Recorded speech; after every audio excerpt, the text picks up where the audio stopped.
મારું એ હું જ આપણે મારે મારું એટલે મારું થયો ને, તારું એટલે તરવાનું થયું ને. આ શબ્દની ખોલ જો ન્યા પડી. પણ તમે શબ્દનું મંથન કરો તો એમાંથી સાર નીકળે. સાર નીકળે એ માખણ છે. તો એ માખણ ગોવારિયાને કૃષ્ણ ભગવાન ખવડાવતો કે આ માખણ ઓઈલ્યું નહીં. એ તો બધાને ઘેર હો ગાયું હતી. અને કૃષ્ણને નંદરાજાને ઘેર તો 800 ગાયું હતી. અને ગાયું તેથી ધનમાં લેખાતી. એ થોડો ચોરી કરવા જાય. પણ આ માખણ ખવડાવ્યું સાર રૂપી માખણ ખવડાવ્યું ગોવારિયાને. ગોવારિયા કોણ કે એને જે અનુસરતા હોય પરમાત્માને. ગૌનામ ઇન્દ્રિયો, બધી ઇન્દ્રિયો પરમાત્મામાં લીન થઈ જાય એને કહેવાય ગોવારિયો. આ બિહોણ ગોવા આ સારે એને તો ઠીક છે કહેવાય લૌકિક. અલૌકિકમાં ગોવારિયો કેને કહેવાય? ગૌનામ ઇન્દ્રિયો, બધી ઇન્દ્રિયો ભગવાનમાં લીન થઈ જાય ને એને ગોવારિયો કહેવાય. પછી હવે એ છોકરાએ કીધું કે આ તમે એહસાન ના કરો. તમારે કેરી જતી હોય તો બાપા લઈ લ્યો, પણ એમાં વાડ મી કરી નકર બકરા બાઠી જાત.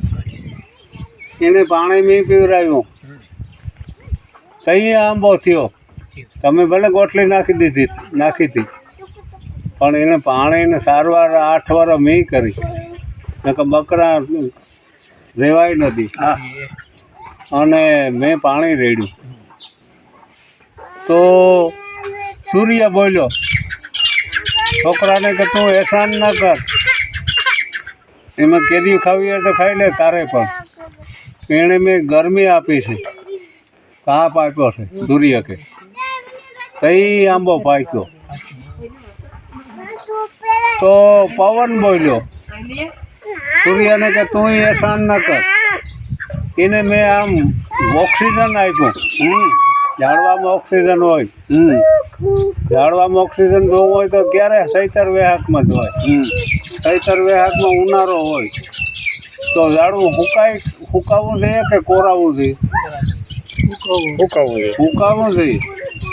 ઉનાળામાં પાણી ના મળે ચૈતર વેહાક તો ઝાડવું સુકાતું નથી. ઝાડવું ગાંઠેકનું લીલું થાય તો એ શું કામે થાય? ચૈતર વેહાકે ઓક્સિજન વધારે હોય. ઘારીયો પવન હોય. જે આપણે કહીએ ઘારની અંદર ઘારીયો પવન હોય ને એમાં ઓક્સિજન હોય. તો એ ઝાડમાં ઓક્સિજન લેશે પવનમાંથી. પાણી લઈ લેશે. પવન પાણીને અગ્નિ ભેરાશે તો એ પવન ભેરી અગ્નિ છે ને પવન ભેરું પાણી છે. તો એ ઝાડવું એને કેસબ કરી લેશે, પવનમાંથી પાણી મેળવી લેશે. એટલે ઝાડવું કોરાય છે. તો એ સૂર્યને કીધું કે તું અભિમાન ના કર. એ મેં એને ઓક્સિજન આપ્યું એટલે એ થયું છે. તો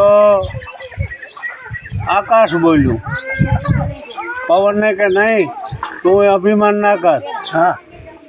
એને મેં અવકાશ આપ્યો, વધવાનો ક્લાસ આપ્યો. ખાલી જગ્યા મેં આપી એને ત્યારે એ વધી ગયો. મેં આમ માથે આમ થઈ ગયો હોય તો કેમ વધુ? મેં એને અવકાશ આપ્યો. અવકાશનો અર્થ થાય આકાશ. અવકાશ આપણે ને કે ભાઈ તને એક અવકાશ આપીએ, હજે અત્યારે સમજવું હોય તો સમજી લે. હજે 1 તક આપીએ, હજે 1 તક આપીએ, હજે સમજી જા, તો એને કહેવાય અવકાશ. તો અવકાશનો અર્થ થાય આકાશ. તો આકાશ કે મેં એને અવકાશ આપ્યો ત્યારે વધ્યું. તું એહસાન ના કર પવનને કે તું એહસાન ના કર. ત્યાં ધરતી બોલી આકાશને કે તું અભિમાન ના કર. મેં એને જકડી રાખ્યો છે. જકડી રાખ્યો છે મારામાં. જકડી રાખ્યો છે ત્યારે એ વધ્યો. તો હવે આમાં કેને એહસાન કરવા દેવું છે?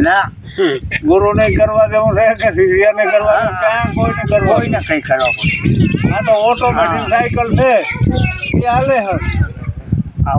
ઓલો કહે કે માં હું આમ, ઓલો કે હું પૂછડી, ઓલો કે હું પૂછડી. તો નારદ મુનિ કે હું તો ન માનું, મારે ભર્યાનું કૂતરો ન મારે.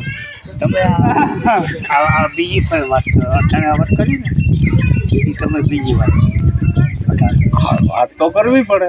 ને આ વાત શાંતિબાપુ પાસે વાપરી એટલે હું જે છે ને હું એ મોટો હું કોણ છે કે આપણે નથી ને એ આપણે થઈ ગયા